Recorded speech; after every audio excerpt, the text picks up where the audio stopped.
My guest today knows a thing or two about bringing comic books to life. Each year he produces the biggest comic and pop culture event in Connecticut. That would be TerrifiCon. This past year, he has added to his nerd cred by co-hosting the YouTube Chat Fest, Mitch and Ed's Excellent Adventure. Time to welcome back to the show, the king of the nerds, Mitch Hallock. Mitch, my friend, welcome back to Comic Book Central. Hello, Joe. What do you know? I know that I'm going to be in for a nerd chat right now. I'm always up for that, so especially like this past year. That's like a new thing.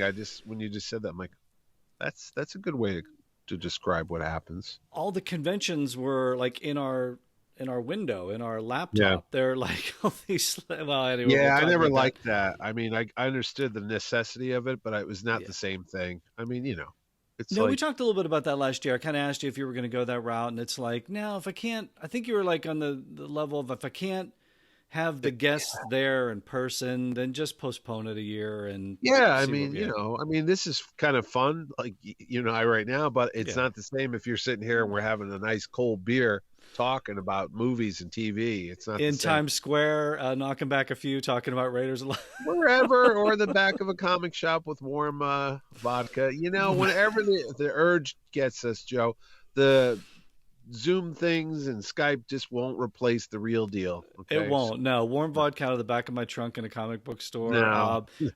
Check the IndieCast.com if you guys want to know the full story about Long sordid affair. Okay, last year when we talked, it was prepping for a convention that might or might not exist. I know you were going down to the wonderful Mohegan Sun, which is where TerrifiCon exists.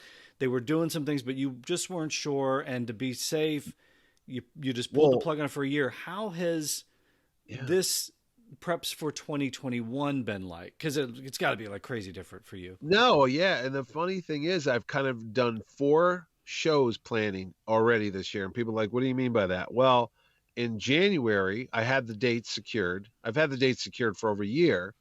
But then you were like, well, what's it going to look like? Because back in January, which now seems like a million years ago, things were not as cool as they are now, if you want to say it that way. There was like still a lot of infection rates up there. The post-holiday spike. People got together for Thanksgiving and Christmas, and we were off the charts. The last thing you wanted to do is say, hey, let's get together in large crowds, because that's kind of why I'm playing it safe at home this year. I wasn't sure where August was going to settle. So no, I mean, and then even like February and March, day by day, I would watch it and I would talk to Mohegan. And back then, in early or late winter, early spring, they were still like, well, you could have it, but we just don't know what it's going to look like.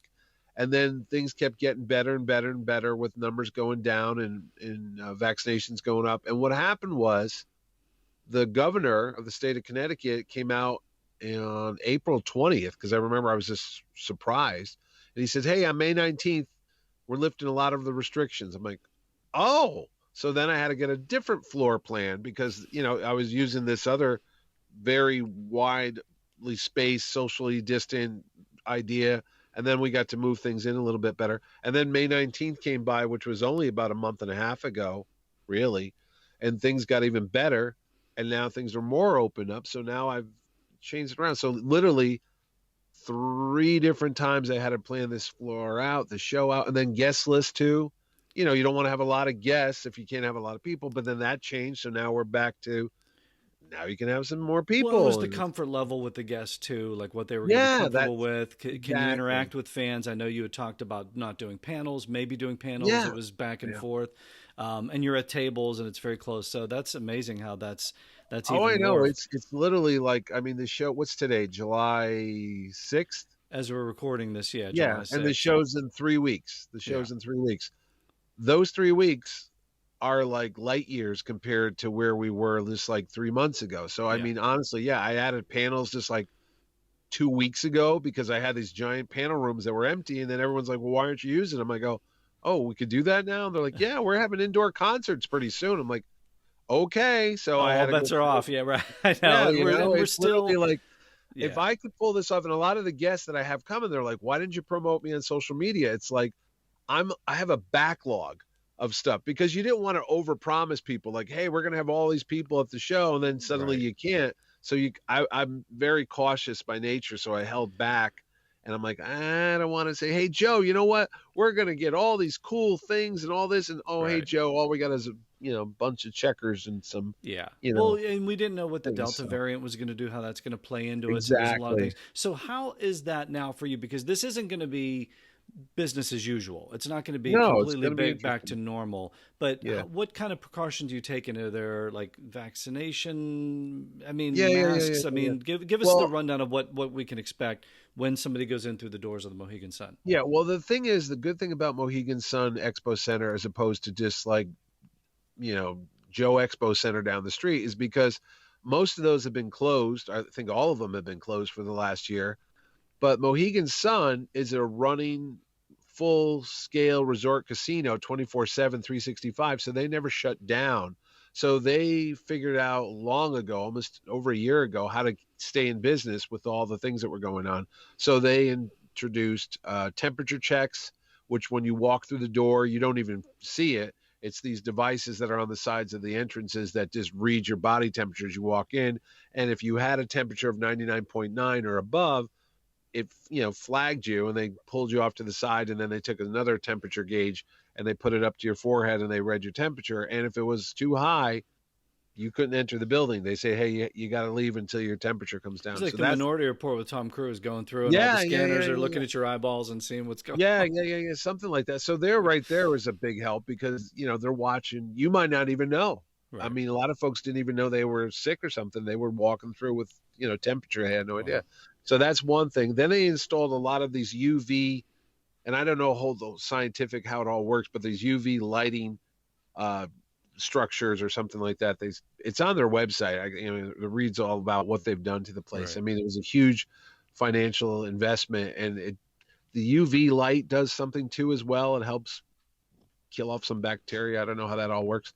I just run conventions. I'm not a scientist. So then the other one is they had masks, which was the general rule up until the vaccinations that came about. So now, like everywhere else with the CDC, if you're vaccinated, you're fully vaccinated, you've gone through the 2 shots or whatever you had, the Johnson 1 shot, you could go indoors and go places without your mask on. If you're not vaccinated, they ask you to please wear a mask to protect yourself and others as well. So now we live in this world in Connecticut where the last time I checked our infection rates, they were like 0.05. It was way down there. Right. This is like 2 or 3 weeks ago. And thankfully the people in the hospital, all that's come down, and the death rate's gone to 0 and all that. Another reason to get vaccinated. You want to get things back to normal. I know. So again, we got to get the word out. Yeah, and Connecticut, thank goodness, is like a small state. We're like the 3rd smallest in the union. We're only like 3 million people, and everyone, does what they're supposed to do, and they're very cautious by nature here. So no, everything went down. I mean, I think we're like 1 or 2 when it comes to the country, like the most people vaccinated. So I mean, we did a good job with that. Last year, superheroes wear masks, and this year, superheroes get vaccinated, right? Yeah, you need your superpowers. Exactly. You need the invulnerability. Yeah, no, so it has been an interesting thing. I mean, imagine just going into a show and just planning on guest lists and panels and costume contests and that type of thing, and vendors selling toys and comic books, to now you have a whole other bunch of responsibility on your hands where you're like, well, you have to make things socially distant. You have to make sure everything's clean, and there's tons of Purell everywhere so people can wipe their hands down and that. So, I mean, that's a whole other thing that no one ever planned on. I mean, I never did years ago when I got into this business that I'm going to have to, plan on what to do when a pandemic breaks out. I mean, it's not something that they teach in school. I know. It's like making up as they go, like Indiana Jones. You got to like roll with the punches and what's going on today. We got to deal with this. We got to deal with that. I think moving forward too, like even past conventions, you'd see, the celebrities and, the comic book creators of that, they'd always have the Purell at the desk because they're shaking hands nonstop.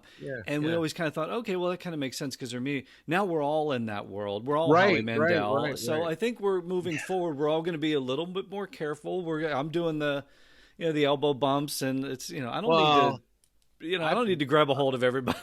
No, I've always been kind of a snobby, aloof, New Englandy person. I never liked handshakes. No, you have scientific rationale. I know it's a thing. Not before Howie Mandel. It's just one of these things as a kid. I went to an all-boys Catholic school, and I know what I've been with guys in bathrooms, and I know what people don't wash their hands, and I was always skeeved out by that when I was a kid. Like, I ain't shaking anybody's hand because I know God knows what they've been doing, and so Yeah, no, we're all hot long before COVID, long before infection rates, I was like, hey, I was a hand waving guy, like, hey, how you doing? Head nod. Now we have scientific evidence backing us up. We're scientific evidence. Next year we'll see, but I wasn't being rude. I wasn't trying to test my masculinity by how hard my handshake was. I was just like, hey, we're sterile. Don't touch. Yeah. So, just there's stuff. Go buy it over there. Go spend your money over there. Right. Yeah. Well, let's talk about the guest list. Look, I do want to mention some guests are on select days. Like some might just be there Saturday. No. The only few that are only there Saturday and Sunday are the wrestler folks. The rest of them are all there 3 days. So okay, I saw some of the comic book creators on the website. So just keep an eye. What I want to say is keep an eye out at Trificon.com. Yeah. Then you'll know the schedule. That way you can see the days exactly. Most Friday, Saturday, Sunday.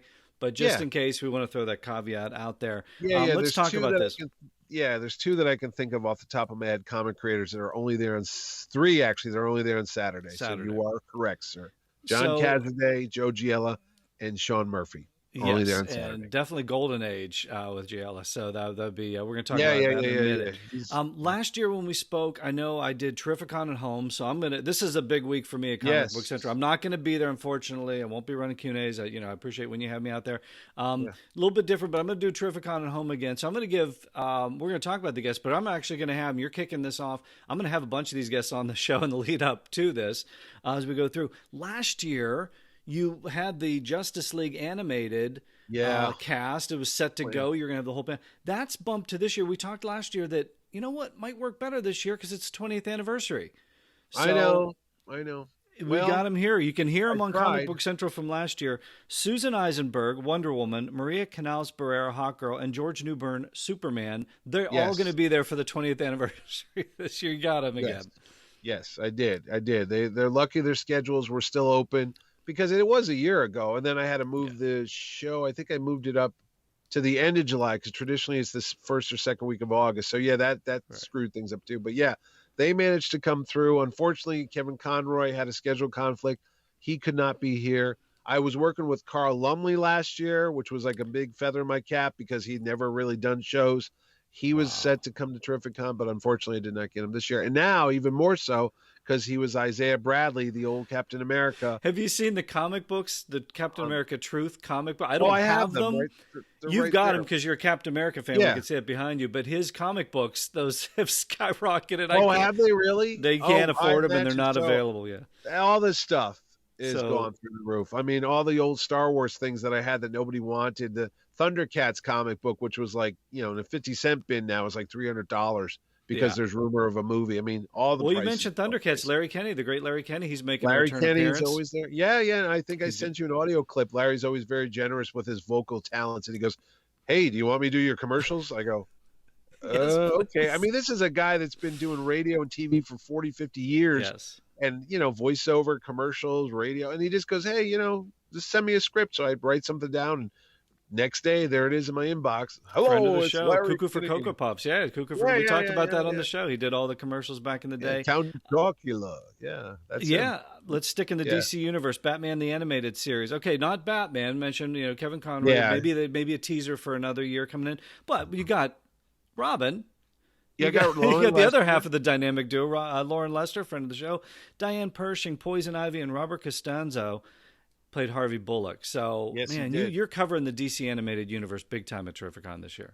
I am. I actually tried to get some more folks, but we're always working. You never can get them all in one shot, but next time maybe Adrienne Barbeau, who was the Catwoman on the show, and I'm really trying to get Richard Mall, who was Two-Face, and we also know him as Bull from Night Court as well. And I also know him as Night Court too. Oh, are they doing that now? Yeah. Dan Fielding's going to, John Larroquette's coming back, and hopefully Richard, Jeez, Larroquette, I interviewed him years ago. I forgot all about that. Also known as Maltz from Star Trek 3. Yes. Maltz Chow supposed to be Harry, what was Harry Stone? Judge Harry Stone. Yeah, Harry Stone. We've unfortunately lost Harry. Yeah, we've unfortunately lost him a few years ago, but it's his daughter, I think. Oh, and the TV show, the character of his daughter coming back. So. Yeah. And I wonder if they'll get there was two different district attorneys. One was Karen Page, not Karen Page from Daredevil, but there was another actress who was also Marky on Post. the Fall Guy. Marky Post, that's it. I couldn't think of her name right now. We're hoping Marky Post comes back. She was working the mullet back in the old 80s, man. She had that thing going on, all business in the front and party in the back. Marky Post. It's the best. Yeah, maybe she'll be at TerrifiCon one of these days. This whole venture has been one big, let me gather up the people I loved as a kid growing up watching TV. My wife's figured it out. She's like, why do you try to get Jamie Farr and Loretta Swit to Trificon? They have nothing to do with comic books. I go, yeah, so it's my show. This is all your nerding dreams come true, isn't it? Basically, for somebody that's not been to Terrificon, I can tease it. It's an incredible pop culture extravaganza. Yes. Everybody you love will be there. But when you walk in the door, it's really like walking into Mitch's brain. It is. It's like, you see my background, my room here? This is what it's like in my head, and you're in my brain. Thank you very much. So if somebody from MASH shows up, don't question it. Just enjoy it. Don't. If somebody from Love Boat is there, who knows? Maybe you had a talk with Ed Dollista. I mean, Bernie's right down the road. He calls me all the time. I mean, it is what it is. Nicholas Hammond was going to be there last year before everything stopped. I mean, why is Nicholas Hammond here? Because he was Spider-Man when I was a kid. I mean, my wife's like, you're going to fly a guy in all the way from Australia just because you want to meet him because you used to watch him on like 20 bad Spider-Man TV shows in the 70s. I go, the hell you think Red Brown was there for? He was Captain America. I mean, God knows those aren't Chris Evans quality shows, but in my mind, I always say it on Comic Book Central. Those are the ones that kept things going. Those were the ones that kept the interest up, no matter what the quality was of the animated shows. I mean, look at the Marvel comics, cartoons in the '60s. Yes. It was just Kirby. It was Kirby drawings on there. But it kept the interest level up. That's what Stan Lee was trying to do all the time with the Hulk TV show, Doctor Strange coming. Just wanted to keep the product out there. So.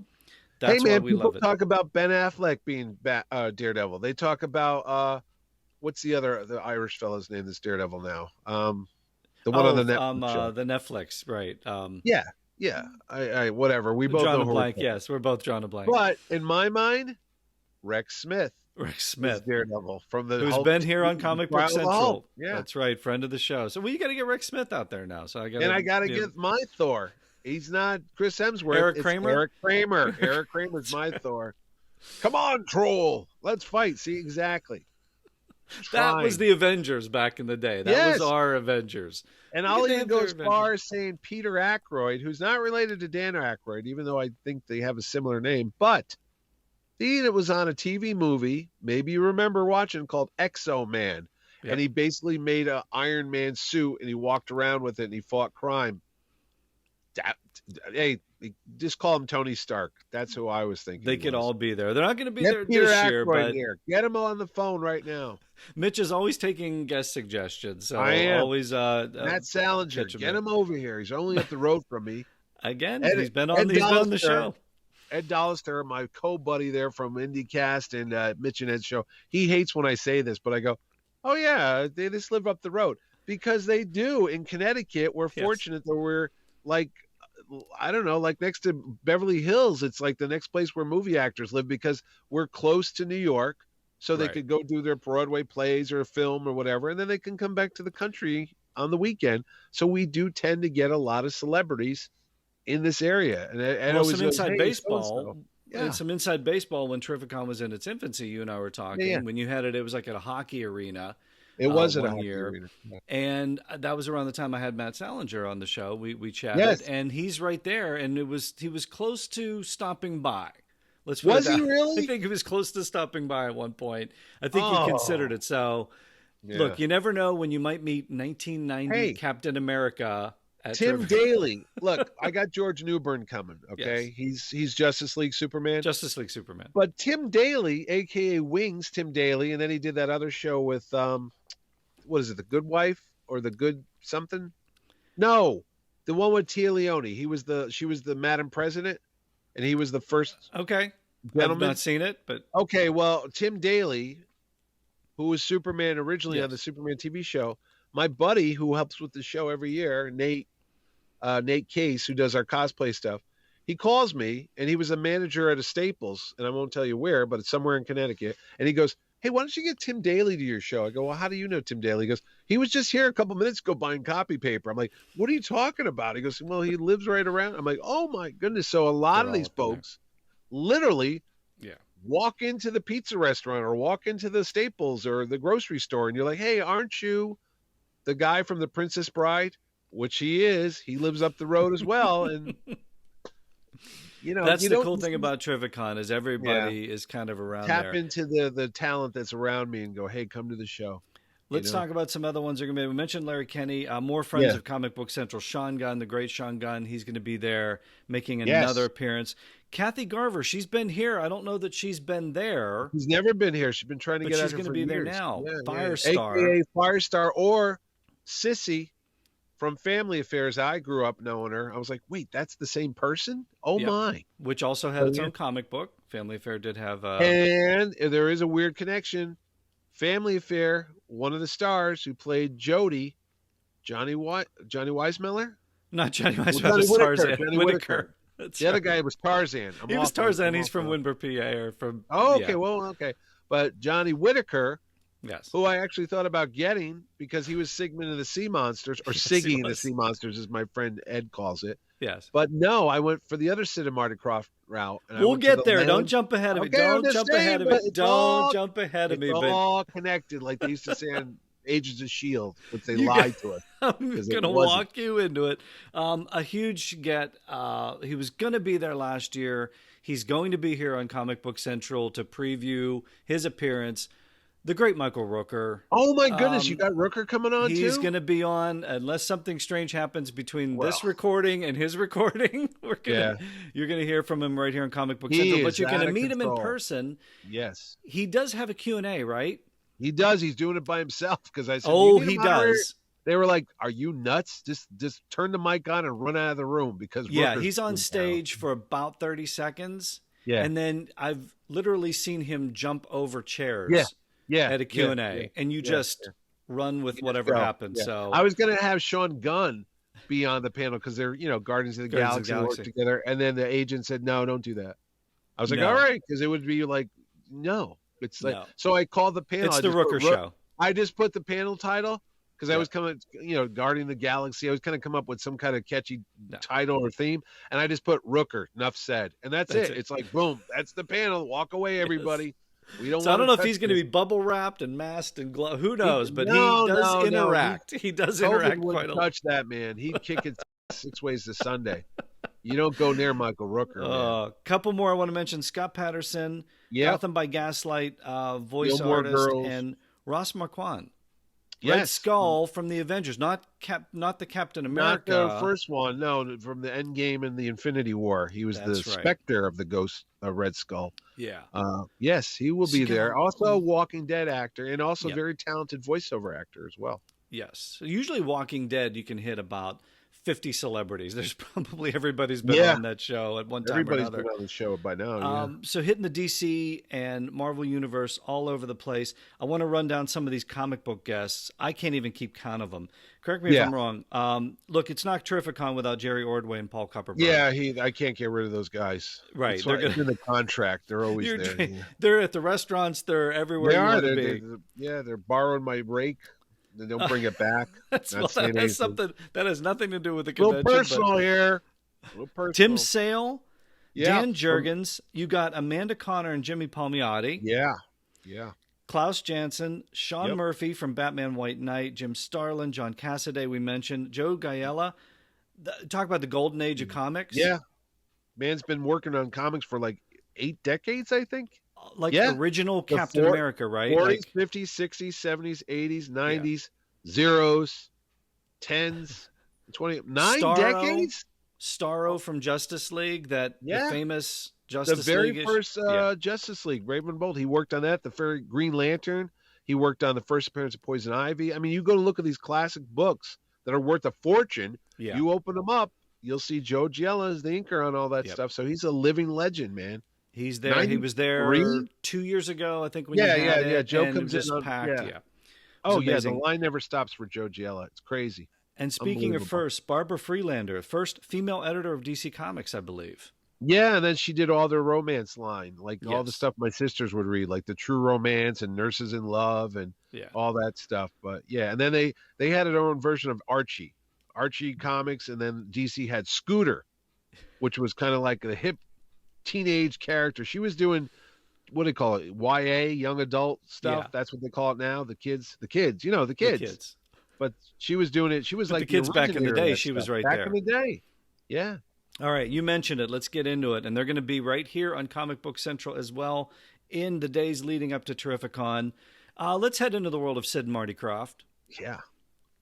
Let's go. Who you got? I mean, this is one of my favorite. We're going back to 1974. This is one of my favorites. Look, cheesy Saturday morning, Sid and Marty Krofft, puppets and dinosaurs, and bowl of cereal, sitting in front of that lunch TV, boxes. fighting with your sisters on what channel to watch next, because who wanted to watch American Bandstand on Dick Clark, and who wanted to watch, whatever other cartoon. But no, Land of the Lost was mine. You did not touch that show. That show would scare the bejesus out of me. Those Sleestack. But also like the dinosaur at the beginning that turns to Dopey, the camera. Grumpy, comes at me like at the opening. Yes. Yeah. Even though it was just a hand puppet, and you could tell now, but as a kid. When I was 6, everything scared me. Everything scared me. The wind blew strong. I was worried. But no. And Chaka's coming too. Chaka Wesley the Yore. Wesley he Yore. Played Will. Kathy Coleman. She played Holly. And Philip Paley played Chaka. Chaka. Yeah. Remember Chaka? And series co-creator and Star Trek fame author and episode writer David Gerald. Man that came up with Tribbles. Also came up with Sleestack and Chaka and all that jazz. So I don't think a lot of people know that he co-created the show too, because he was uncredited, right? He was, but everyone would go Sid and Marty Krofft, but they weren't writing science fiction stories. This guy he created the whole universe, the whole backstory, the whole Bible of what's going on in that world. So yeah. I'm going back and watching these episodes, prepping for the interview, and it pops up, written by David Gerald. Yeah. Pops up the Sleestacks and all these different. Yeah, he created all that stuff. So, in fact, speaking of Star Trek, real quick, Walter Koenig, aka Pavel Chekhov, wrote some of the episodes, and one of the main characters that was on the Land of Lost, called Enoch, was created by Walter Koenig, and Enoch was supposed to be Gene spelled backwards as a tribute to Gene Roddenberry. So a little behind the scenes stuff that I found out recently too. I was like, really? So much See, I don't even know all that. So that stuff kind of comes up. You should watch Mitch and Ed's Excellent Adventure Land of the Lost episode. Okay, you're going to walk me right in this, because if I'm not mistaken, I think Superman was your most watched episode, but wasn't Land of the Lost the second most? Yeah, and here's how it happened. We're sitting there because Ed and I go over a list of all the stuff that we watched as kids in the 70s and 80s, and he goes, what do you want to talk about next? And I go, Land of the Lost. And he goes, really? I go, oh my God, that was the greatest show ever. He goes, I don't know about that. So I told my wife, and she doesn't like anything nerdy.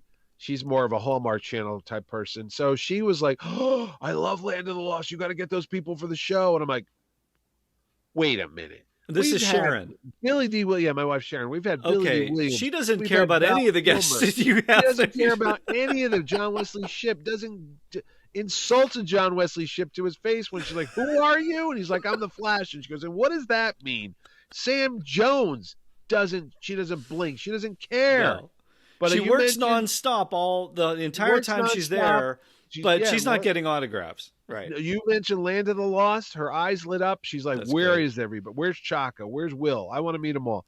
That's why they're there, because my wife picked them. And then, so I tell Ed, let's do that.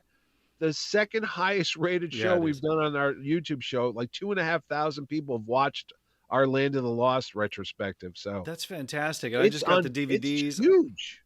I'm looking forward to that. Try to find the DVDs. I try to go buy them on eBay to get the folks to sign them. You got the Lunchbox one? I don't have the Lunchbox one. That's like what I did. What I did was I went back and got the out of print ones.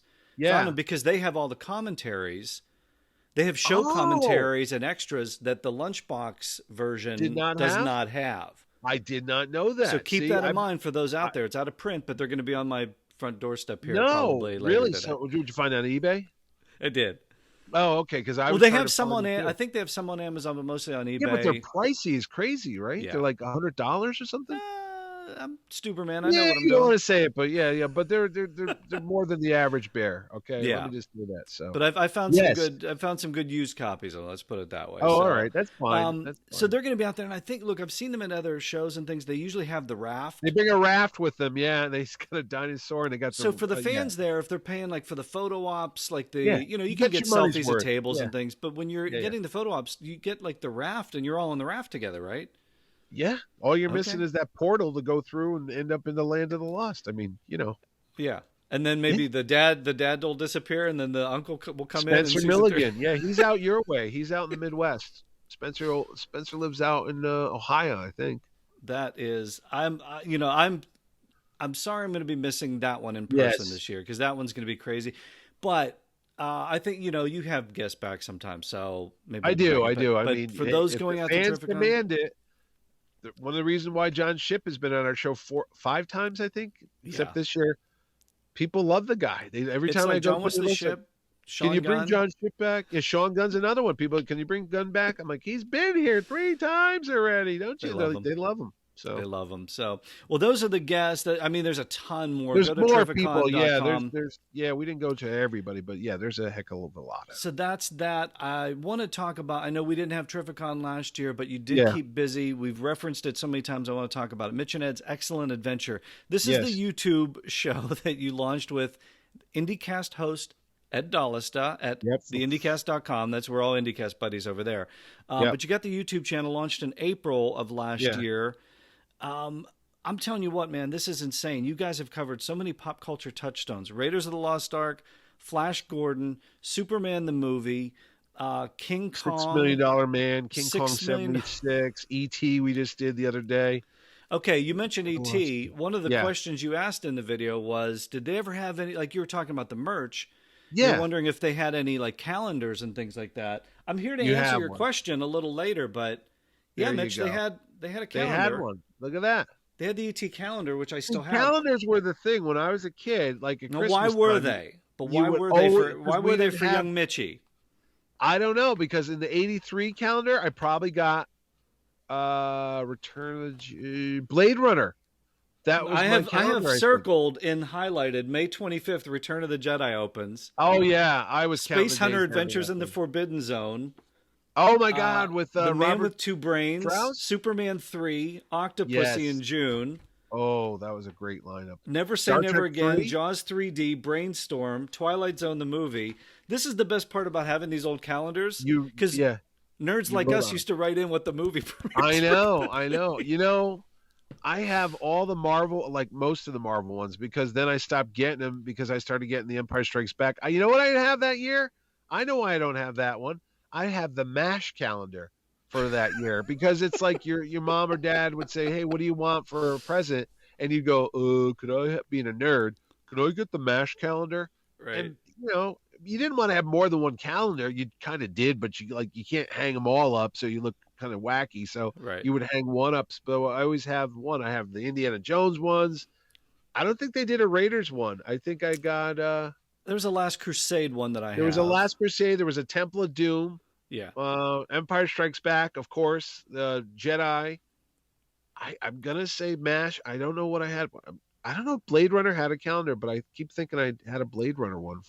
And then, of course, I got into Christy Brinkley and well, Carol then it went into a whole other ballpark. Yeah, I stopped doing the nerdy calendars and started going, wow, check out the bikini-clad swimsuit model. Well, yeah, at some point, bikini at some point gave way Sports to Illustrated became the calendar of choice every year instead of the latest nerd movie. But that was the other thing, is we would always write in like the premieres of what was coming up, because we get it from Starlog. We would know the dates. We'd write it in. So that answers your question. Was there an ET calendar? Yes, there was. Thank you for adding that there. I've got to ask you about, even in the show, Mitch and Ed's Excellent Adventure, which you got to subscribe to the show. You have to do that. The reason you do this is because you and Ed have put Life and Limb online.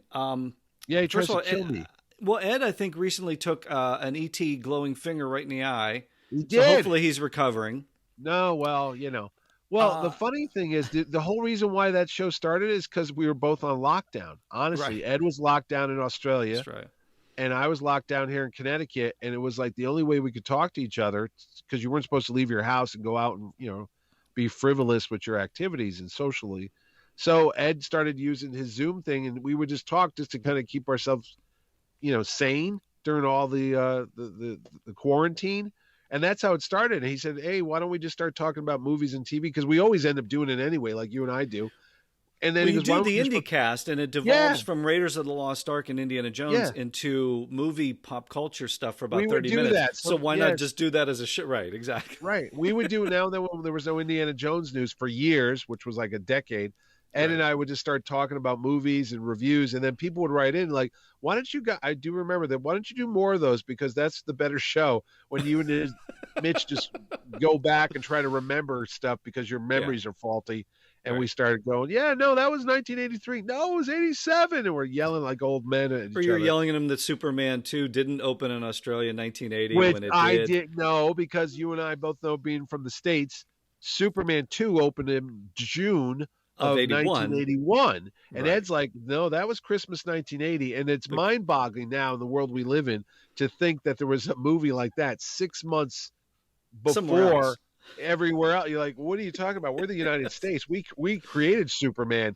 How dare you, Australians? That's the fun part of the show, is that we as nerds sit back and we get to yell at the show going, no, Mitch, it was 1980. No, you're wrong. No. And then it gets to pop up the graphic. Yeah. Because what happens is, after the show's over, then we suddenly realize, like the ET one the other day, I used to have notes on the side of my screen, little Post-it notes, so I'd remember to do stuff. And we could do it live. We don't need those preparations. God forbid we prepare.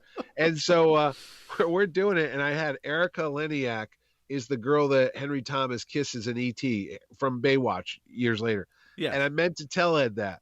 Yeah. Went through the whole show, forgot it. Then afterwards, like, we forgot to mention that. And then he's like, see Thomas Howell's in E.T. I'm like, he is? He's one of the kids. Why did he goes, I forgot to do it. So we always forget. And then Ed will go in later on and just put a little note like, by the way, we forgot to say such and such. So it's not just you. The production values are amazing, because as each episode is advanced, and I'm guessing it's Ed's editing skills. Yes, Ed does all the special effects. I just came up with the green screen. I bought that from Amazon for like $12. And for a while I was just doing like the evening news. When we were a kid, they'd have the little graphic pop up behind the newscaster. And I was doing a lot of that. But then we were like, people like just to look what's in our houses, which is, we've noticed, because I've gotten letters like, what's the thing to the left of you? Could you go Where back did you get this? Where can I buy it? Yeah. Is that real? What book is that? And I'm like, wow, you people are really stalkerish right now. They're going through it like it's the Zapruder and film. Ed like has frame so by frame. much toys. Ed and I have a lot of toys, but Ed trumps me every time. He's got because he's in Australia too, so he'll pull out stuff that you and I never saw here. He's like, oh, and by the way, these are the C-3PO edible underwear. I'm like, whoa, what's going on now? What happened? It's like, oh, didn't you guys have that? We're like, he did seem to have an inordinate amount of ET glowing fingers in He had a lot of ET merch, because he called and said, what do you have for ET? And I said, all I got is that button. Right. I saw ET and I scrambled to try to find it last week. I know I still have it. Yeah. But that's all I had. And then I'm just as shocked as you when he turns on that camera on Friday afternoons when we record. I go, you got a lot of ET junk, don't you? He's got the board game, the dolls, the mask. I was like, okay, he's got a vintage like a shop that he sells his stuff too. So he's like a dealer too. So there's all this stuff that comes in. You've been crushed by an egg.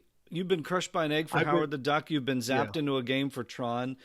King Kong treated you like you were Fay Ray. So good on Ed for the production values on these things. They're amazing. And then this week he threw me across the moon with his E.T. blowing finger. Yeah, that's right. And my wife's noticed that too. She goes, because there's difference. Ed and I will write the openings, and I'll come up with some stuff like, hey, we'll do this. And lots of times Ed shows up with like this destructive, like Wile E. Coyote Roadrunner thing. He's like, okay, this time you're going to sit there and I'm going to drop a giant egg on you, or I'm going to throw you across the room, or what was it? Hot hail or something comes down from the sky from Flash Gordon. Like, and I'm like, okay.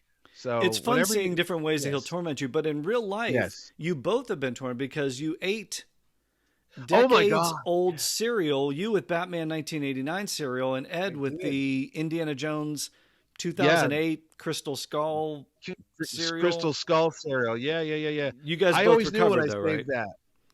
Yeah, I always knew when I saved that Batman cereal for the last 32 years, I would use it on TV, like some type of way to watch it. It was disgusting. You know what was really the worst of all of it was the Howard the Duck chewing gum from the trading cards from 1986. It was like chalk. Because I didn't realize there was gum still in it, so I opened up my vintage pack of Howard the Duck cards on the air, and I took the gum that was out, and I was like, "Don't do it." I go, "I wonder what it is. Don't do it." And I put it in my mouth. The gum liquefied in seconds. It was like pouring hot water on ice, and it just melted in my mouth and tasted like every moldy thing you ever smelled. It was repulsive. I started gagging on the show, and I had to. But that's good for us. But what it's good for you. What but you both tapped into is that's all good for us, and you're doing it for the viewers at home. We're doing it for the fans. And you know what? We've been warned not to open up our sodas. I have a can of Mountain Dew from 1999's Phantom Menace. Yeah. And Ed's got one too, and we were going to drink it, and then we've gotten letters from people like, do not drink soda from like 20, 30 years ago, because it's between the aluminum in the can and the sugars and whatever else is in soda, it's become like liquid poison. So we might die on the air if we chug a lug our 25-year-old Mountain Dew. So I will say, from my own experience, I've had a SpiderMan can, which was years later. Yeah. The Dr. Pepper. That dissolved and ate through the can and ruined my Daredevil display. Did it really go through the can? Yeah, it came through the can. So drink at your own risk. I have a can of Phantom Menace soda with the Emperor on it. Mm-hmm. I went to pick it up.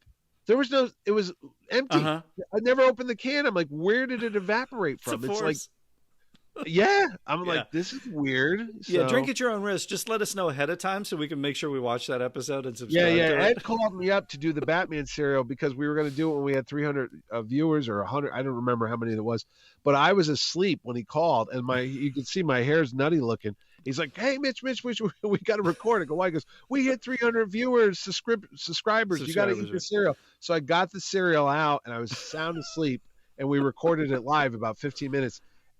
And I started to throw up as I ate, not physically, but I spit it out. And if it was in 3D, you would see the food fly at the camera because it was nasty. It tasted like styrofoam peanuts. Yeah, it's one of my favorate episodes. Yeah, it's a classic. We would have broke the internet. We would with that. We didn't get as many views as we thought. We thought we'd get up there with. We thought we'd get Kardashian level views, but no.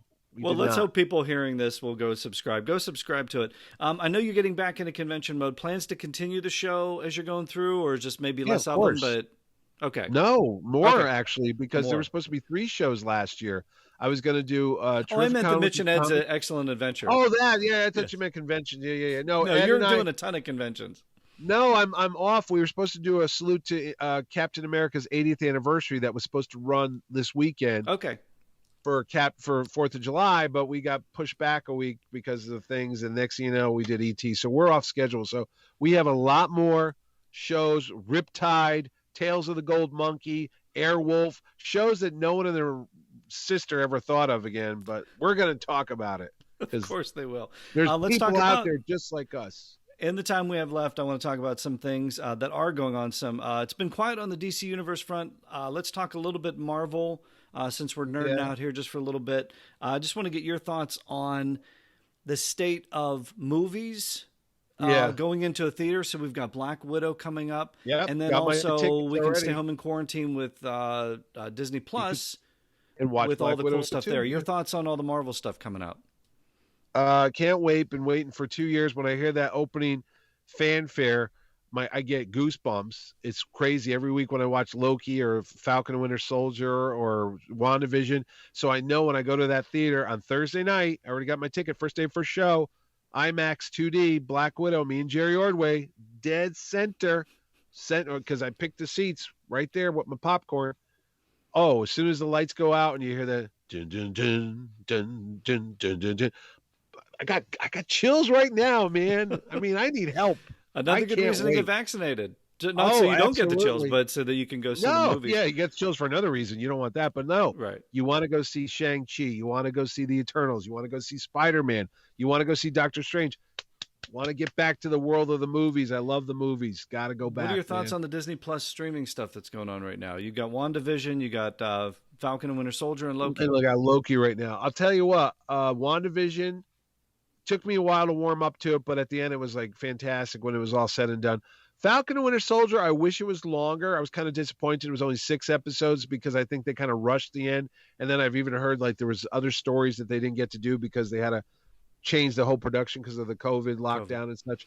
But Loki, you know, I would remind myself that, oh yeah, it's 7:00. I forgot Loki's on today because they moved it to Wednesday. So it wasn't like first thing in the morning. We were so transfixed with Mandalorian Fridays and WandaVision Fridays and Falcon and Fridays. Cap Fridays. Now it's like Wednesday's kind of like new comic book day. Loki Wednesday. Yeah, I actually watched Loki at night. I mean, the other shows I'd get up first thing in the morning at 5 in the morning and watch them before anybody could ruin it for me. Thanks, Mandalorian. That's how I got into that world. But yeah, Loki's been weird to warm up to, but I do enjoy it. I'm actually looking forward to the What If show. Yeah. The animated one more than anything else because I think that's going to be really cool because it's got all the voices of the actors. It's even got Chadwick Boseman back as the Black Panther, even though he's no longer with us. So that'll be cool to hear him. And I'm not looking forward to Hawkeye though. That's kind of like why, you know, unless Alan Alda was on it with Jeremy Renner. I have no desire to watch that show. How many MASH references can we fit into one interview? Hey, you're talking to a living MASHer. You know, every time Mitchell Anthony, Stephen Hallock. That's me. That's my initials.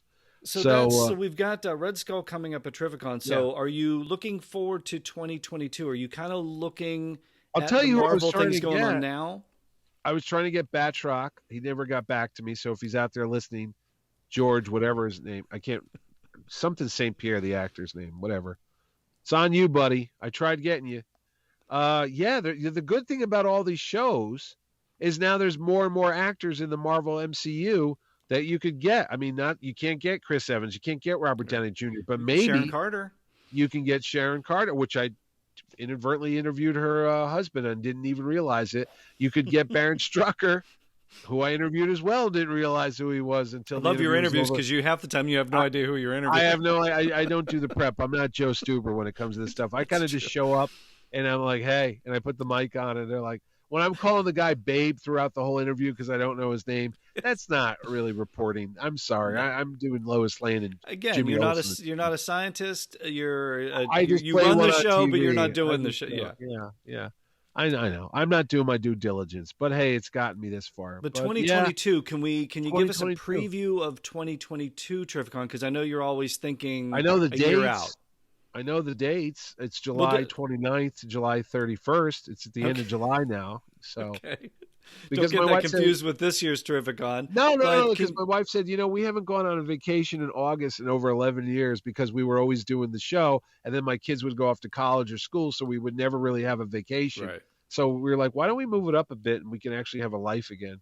And now our kids are all grown up. So, I have plans for next year because next year is the 60th anniversary of a certain wall-crawling, web-slinging webhead. So, I don't know. Has that tease been referenced in this particular interview? Yes. Thank you. I'm planning on Trificon 2020. There you go. And it wasn't I feel like Han Solo. It wasn't my fault. Or Bill Lando. Last year, it wasn't my fault. I had a show planned like you would not believe. It wasn't my fault. I don't know what caused it. And even though Raiders of the Lost Ark is experiencing its 40th anniversary this year. Joe. The plan was for this year, the 40th anniversary. Karen Allen was supposed to be here. She's not going to be there. She's in England because there's another certain movie out there being filmed, but now that's on hold because some nut had hurt his shoulder doing his own stunts. And she might be on vacation. We have no idea what she's doing out there. But this coincidence that she's suddenly in England. Whatever she's doing out there should be wrapped shortly. So for 2022, she'll be. And a certain convention opens the certain day. Another movie opens, and I'm not happy with that right now, Joe. So we are all going to get together because on Thursday night Yes. we're all going to go see the midnight show of Indiana Jones 5. We're going to do what should have happened in 2021. Well, here's what's going to happen. Indy 5 was going to come out this year. It got bumped to next year. No, stop. Indy 5 was originally supposed to open years ago in 2020. Yeah. That was the original date because it was on July 10th, 2020. That's my birthday. And I'm like, that's the greatest present ever. Then it was supposed to be 2021, July 9th. And I'm like, okay, that's close enough to my birthday. I'll take it. Then we had COVID. So then it got pushed back until 2022. And now it's on the same day the Trificon opens. So I'm like besides myself. And my wife goes, if you think you're going to walk out of the show with your little IndieCast buddies and go to a movie and leave me here to run the show, I'll shoot you. And I'm like, you're not stopping me, woman. I've waited would it be 14 years next year? Since 2008? Yeah. Yeah, sure. Yeah. Was that the math? 14, yeah. Yes. I am not, and it's the last indie movie as far as we know. The last with Harrison, maybe, but you and I have debated that on the IndieCast before. I kind of know what's happening because you know where I land on it. Yeah, well, you know where I land on this. Yeah, but I know the story. Oops, but I can't say it because my buddy will get fired. That's what's called an NDA. That's fine. I've said it once. I've said it 1,000 times. Disney does not buy IPs. Ed knows what happens. Planning. I told Ed. Planning for something. No, we've both agreed not to tell you because we said Joe's head will explode if we tell him what happens. Joe's head would explode from almost anything. There's not much. You'll go nuts and have to find this guy and verify it because you're that independent. See, unlike me, you're like the intrepid reporter. You're the investigative reporter. You would be like, I got to go find out if Mitch is telling the truth. And I'm like, facts. I need facts in my life. So we're going to look forward to 2022 for some Indiana Jones goodness. But for 2021, we've got Justice League. We've got Guardians. We've got Land of the Lost. The Walking Dead, Infinity War, Rooker, Suicide Squad. Where do they go? Give us the dates and give us the website. Well, if they don't live near their friendly neighborhood comic book shop here in Connecticut, which a lot of listeners don't, because a lot of them are selling tickets here, you could go to Ticketmaster.com and buy your tickets online, or trek over here to Uncasville, Connecticut on July 30th to August 1st and buy your tickets at the door for TerrifiCon at Mohegan Sun. Join us for 3 days of Comic-Con fun at the Sun. Trificon.com, that's the website. Mitch, always a good show. So glad things are getting back to close to normal. Hopefully next year, completely normal. As close as Abby normal as I'll ever be. Thanks for keeping us entertained. Thanks for keeping the guests coming. And thanks for joining me, as always, on Comic Book Central. Joe, what else do I have to do? That's a sounding, Thank you, Joe. Thank you. That's what I should have said.